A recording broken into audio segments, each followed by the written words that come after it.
Hello and welcome to our services marketing module. So I will introduce services marketing to you.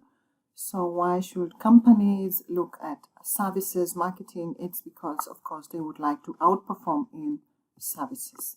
So the agenda for this module is as follows. We have foundations for service marketing. We will focus on the customer. We will look at understanding customer requirements.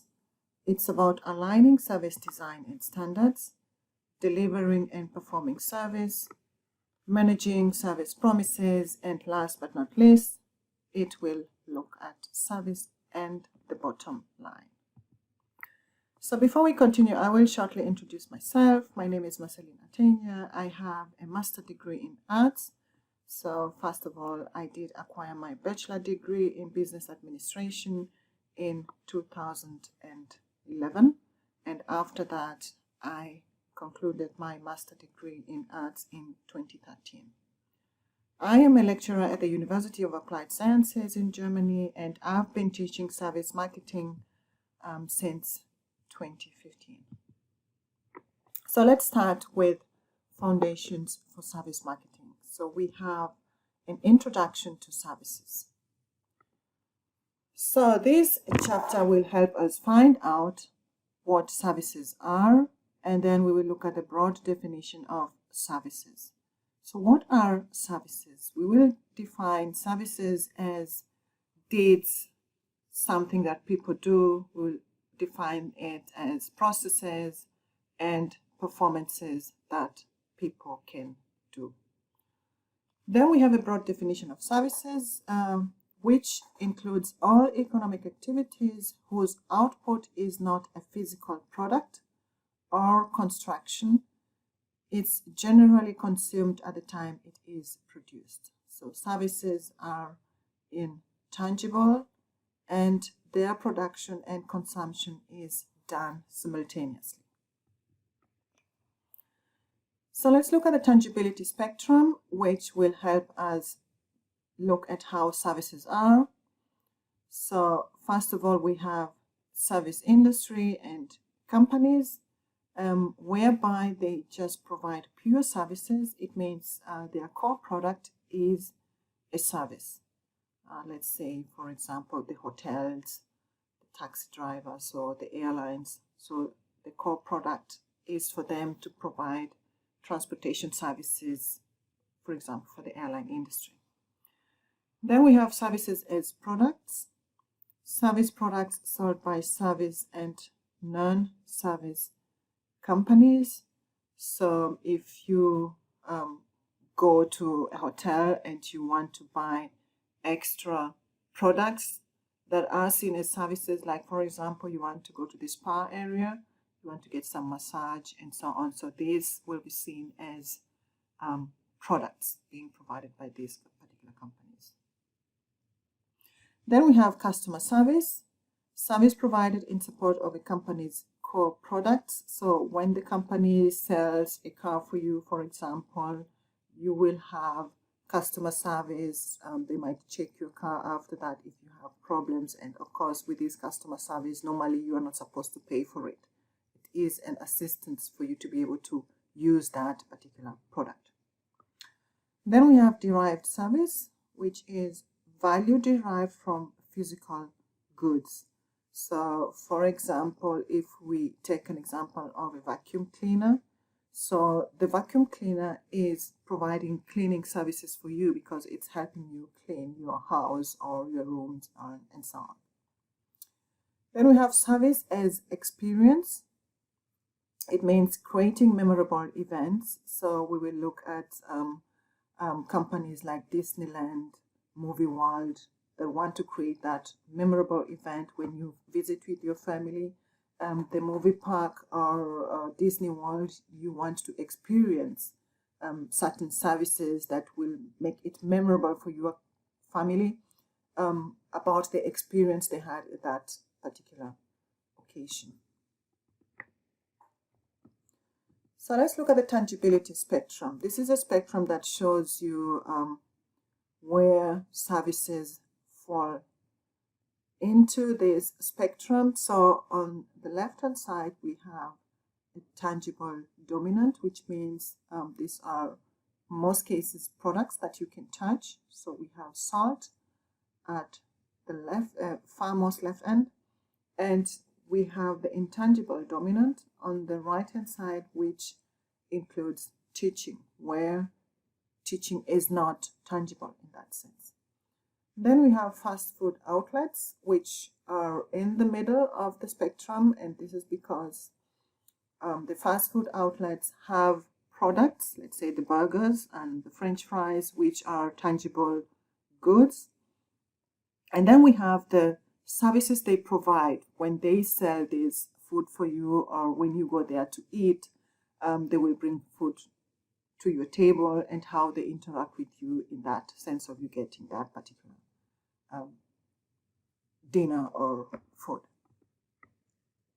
So let's look at the characteristics of services. So we have different characteristics of services compared to goods. So first of all, we have intangibility, which means services cannot be touched. So in that case, you don't have a resulting product that is tangible.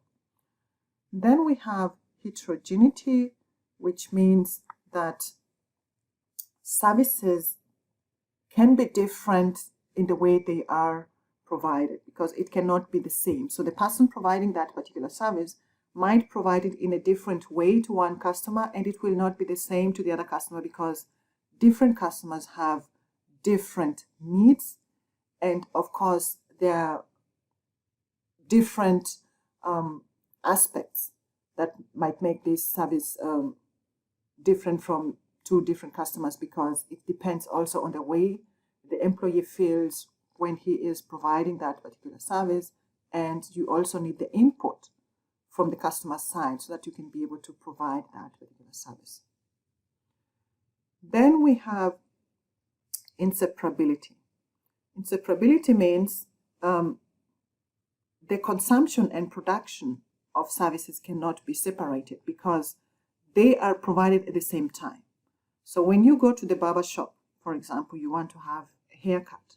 So you will tell the employee whatever you want to have, which hairstyle you want to have, and your input is the one going to make it possible for the employee to provide you the haircut that you want. So you must be there so that the service can be provided to you. Then we have perishability. Perishability means that if the services you bought are not used, they cannot be stored.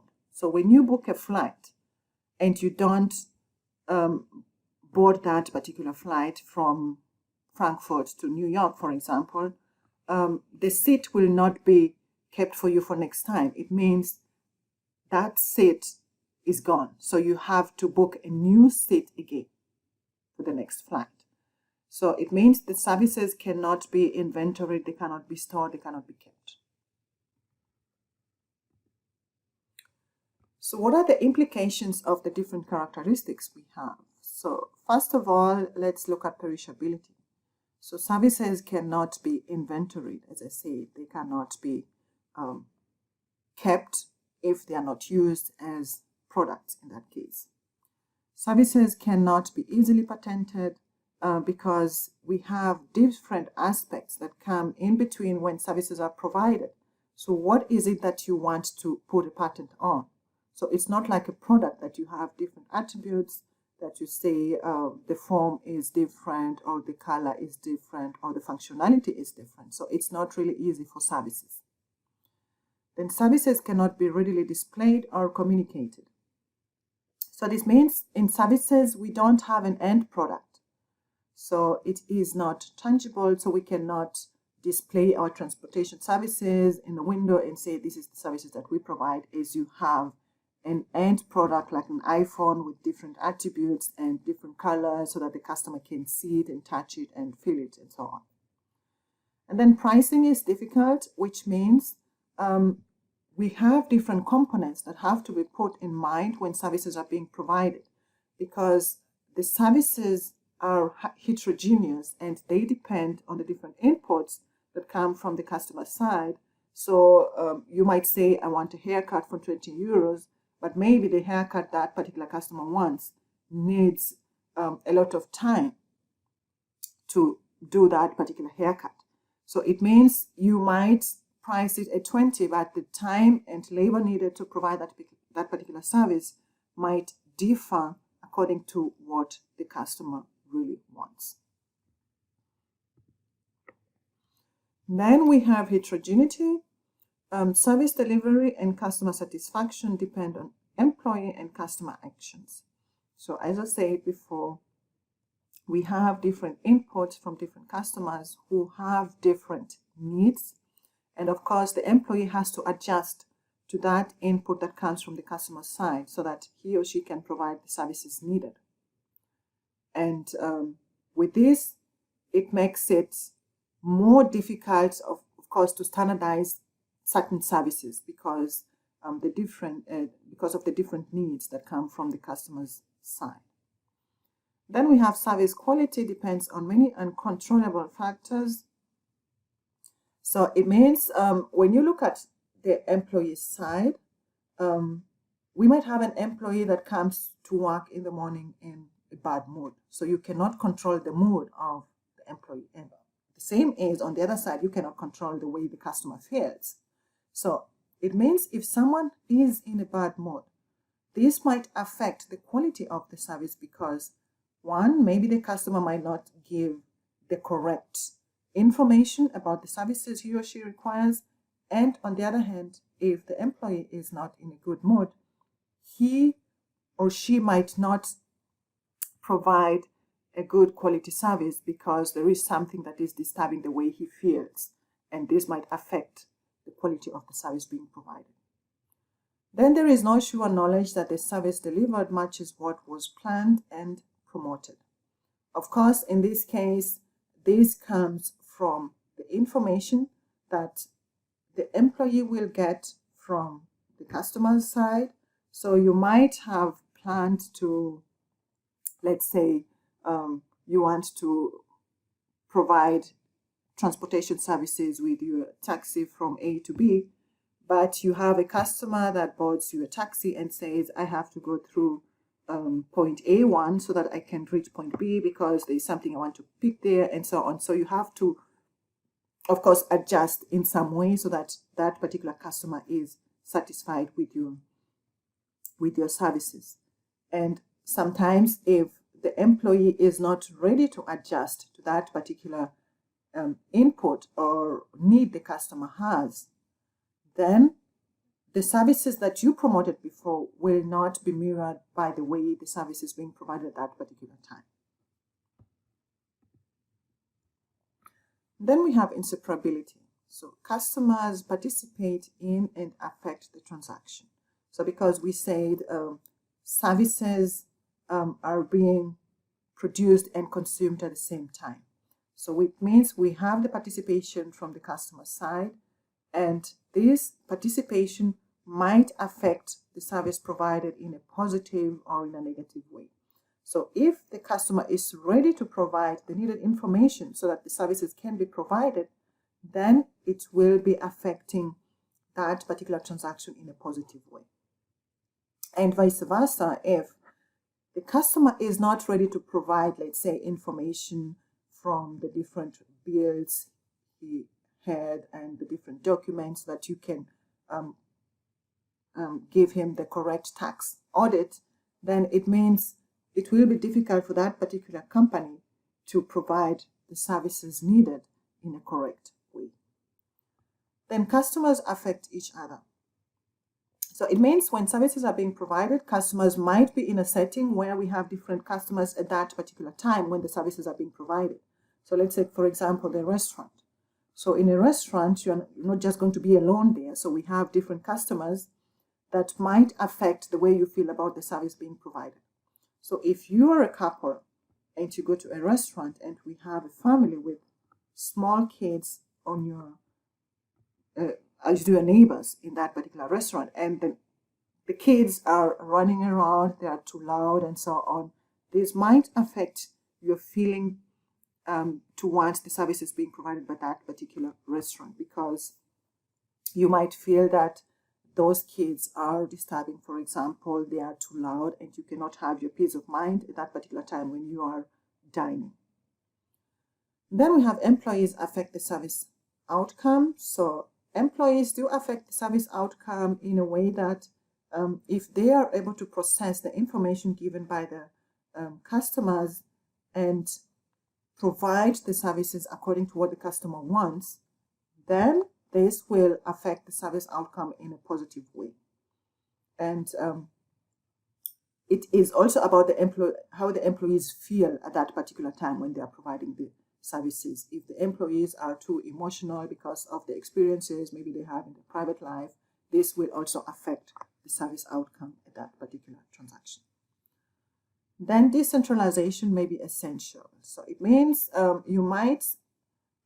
it might be relevant for you to have different locations so that your services are reachable for your customers.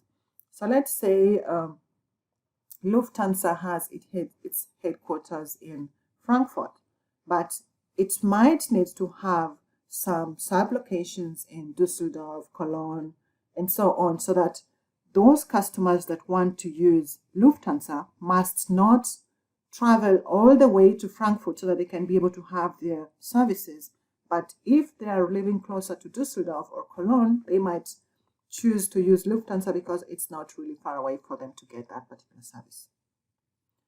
Then mass production is difficult. So mass production is difficult because services are provided at the same time as they are consumed. So you have to adjust according to what the customer needs.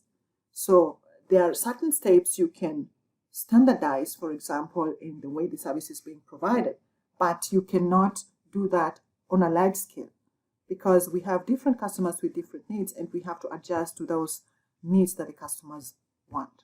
And it might be difficult for you to just come up with one service for the whole country, for example, and you not putting in mind the different needs that the customers have.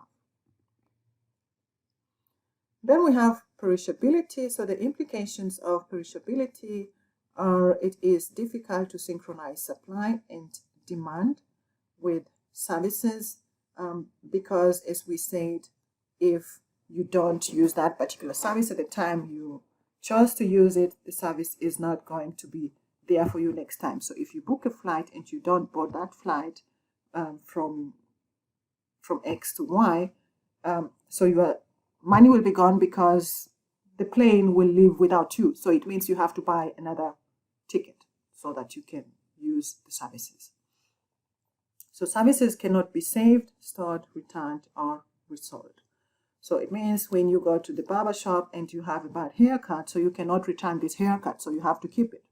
So you cannot go there and say, okay, I want you to take this haircut back because I'm not really happy about it. So it's not really easy for you to return it as the way you do it with products. So let's look at the challenges that service companies face when they are providing services. So it's difficult for companies to define and improve quality because, as I said, we have different attributes or different information that we have to look at when we are providing services. So the input you get from the customer side will affect the way the service is being provided or will be provided. Then we have designing and testing new services. This is a challenge because services are intangible, so you don't have a tangible result or product at the end that you can look at and say, okay, this is what I want to change and this is what I want to do in a different way so that the services are satisfying for our customers. So you have to, it is a challenge for the companies to design new services because they have to keep in mind this is what the customer wants. But at that particular time when the services are being provided, the customer input might be different. So it has to be adjusted so that it meets the customer's needs. Then we have communicating and maintaining a consistent image. So because the delivery of the service depends on the actions of the employee and the customer, it might be difficult for the company to maintain a consistent image because we have these external factors that affect the way the services are being provided. So if it means you want to have a consistent image, then you have to control the way your employees do certain things, which might be difficult because, as we said, different factors like emotions or the way the employees feel and the customers feel might affect the delivery of that particular service or the outcome of that particular service. Then we have accommodating fluctuating demand. So we have different times where services are really needed. So let's say, for example, during holidays, when kids are on holiday and families want to fly around, go on vacation. So it means at the airport, for example, we have a high need for people to fly from A to B. So the airlines have to try to accommodate this mass of people who want to go from A to B. But there are certain periods where no one wants to fly because people are working, kids are in school, and so they have to find a way to deal with this particular low demand of their services. So are they going to provide the services or the airline tickets at a cheaper price, or how are they going to activate the or stimulate the customers to use their services when the demand is not so high? Then we have motivating and sustaining employee commitment. So as we said, employees have to be motivated in a way that they have this feeling that we feel we are really a valuable asset for the company, and the way we provide our services is very good, that the company feels satisfied with our jobs and everything, so that the employees can keep on providing good quality services. And of course, they will also make the customer feel like this is the company that I want to work with. Because if your employees are motivated and they provide their services in the correct way, you will have satisfied customers, and you will have customers or loyal customers that will keep on buying your services, which will of course affect your revenue and profit. Then we have coordinating marketing, operations, and human resource efforts. So this is a challenge, of course, because you have to make sure that you have the correct people to provide certain services at different periods. As I said, we have the peak periods, and when the demand is low, you have to find different ways of you maybe sending your employees for training so that they don't just sit there and do nothing because there is no demand for your services and so on. So this will be a challenge also. Then setting prices is also a challenge, as I mentioned before, because it's not like we have an end product that we say this is what I put in, and this is the attributes that this product has, and it cost me this and this, and I have to charge this price so that it is profitable for me. So for services, as we said, you can provide a certain service, but it will also depend on what the customer wants, because if the customer comes in with different inputs and different needs, of course, it's going to maybe take you longer to provide that particular service, and it might be difficult for you to set a price for that particular service because you don't know how the customers will react on the other side. Then we have finding a balance between standardization versus personalization. So standardization means you have the same actions or processes in the way you provide the services. So maybe let's take, for example, opening a bank account. So opening a bank account, we have different steps that customers have to go through so that they can open a bank account. You have different documents that you have to have in place. And of course, you are supposed to have an appointment and then take all these documents with you so that you can be able to open an account. So in that case, there are those different steps that you can standardize. But of course, you have to try and personalize the actions in a way that you can fulfill the needs of different customers depending on what they really want from your company. So let's say you have the B2B company. So they have different needs, and B2C customers also have different needs. So try to adjust the way you provide the services so that you can really tailor your services to meet what the customers want. And this can be a challenge for the service providing companies. Then ensuring the delivery of consistent quality. So it means you have to keep on controlling or checking how your employees or intermediaries are providing the services. And this might be a challenge for the main companies to be able to keep an eye on how the service is being provided, which means you always have to track what is being done. So, or you have to send someone in that particular intermediary to make sure that the certain actions and standards are kept so that your services are provided in the correct way. And this can be a challenge for the service providing companies. So let's move on to the traditional marketing mix. So the traditional marketing mix has the 4 P's. We have the price, the product, place, and promotion. So price, of course, is the price of that particular product that you buy. So is the price too high or too low, or is it adequate for what you're buying? Then we have the product. So what is being sold? So what is it that you are buying? Then we have place.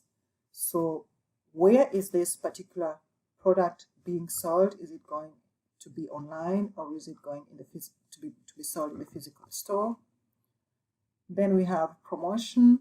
So how are you marketing this particular product? Are you using social media? Are you using the traditional advertising ways, television, newspapers, and so on? In marketing, we have an expanded marketing mix. So we have the traditional 4 P's, but then comes in the 3 P's, where we have the people. The people means we have the employees, the customers, and of course other customers that might affect the way the service is being provided. Then we have the physical evidence, so which means where is the service being provided?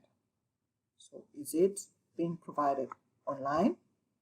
Is it being provided in the physical store? Is it being provided in a hotel, restaurant, and so on? Then we have the process. The process means how am I going to get that particular service? So if I want to buy a particular service online, so if I want to buy my products from Amazon, for example, maybe I need to have an Amazon account. So then I will register on Amazon site, give in my details, then I have my payment options, what I would like to use as a preference for making payments on Amazon. So after I have registered on Amazon, then I can easily buy goods from Amazon and use their services. So this will be the process on how I want to use Amazon services. Or if not, let's say, for example, you want to fly Lufthansa, for example, so you can go to their website, buy an airline ticket from their website. And then from there, you choose the hub where you want to fly from. Are you flying from Düsseldorf? Are you flying from Frankfurt or wherever? And then with that, this will be the process for you to be able to acquire the services from Lufthansa. So those are the 3 P's that come in the expanded marketing mix. And we have in total the 7 P's.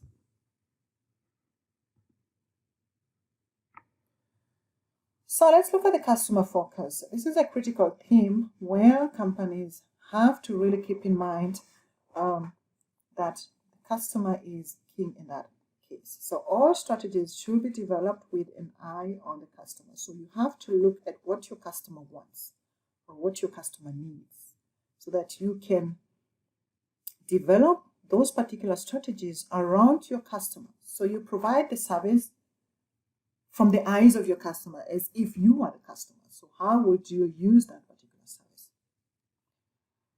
Then we have all implementations should be carried out with an understanding of their impact on the customer. So when you have different strategies that you want to use in your industry, let's say your telecommunication industry, so you have to make sure you know the effect of certain actions that you want to introduce in you providing that particular service to your customer. So if your strategy is going to make it more complicated or difficult for the customer to acquire your services, then I think you have to drop that particular strategy, because customers don't want things being too complicated for them. In most cases, if they have to acquire those services through technologies, which means no one is there to help them use that particular service. Then all decisions regarding new services, communications, operations, and human resource should integrate the customer. Of course, you have to get ideas from your customers on how they expect a particular service to be. And if you want to maybe adjust the way you provide the service, or you want to bring in new ways on how you want to provide the services, you have to know how the customer feels about that particular service. And then, of course, you have to get ideas from the human resources, because you have to see how many people do I need to provide that particular service, and how is it going to be provided, which resources do I need to provide that particular service. So you have to communicate with all these people so that you can know what is reachable and what makes sense in that particular case. So I think that's it for this part. Thank you so much for joining me today, and I hope you are going to be with me in the next chapter, and I'm glad that you took your time to go through my presentation, and I hope to see you in the next presentation.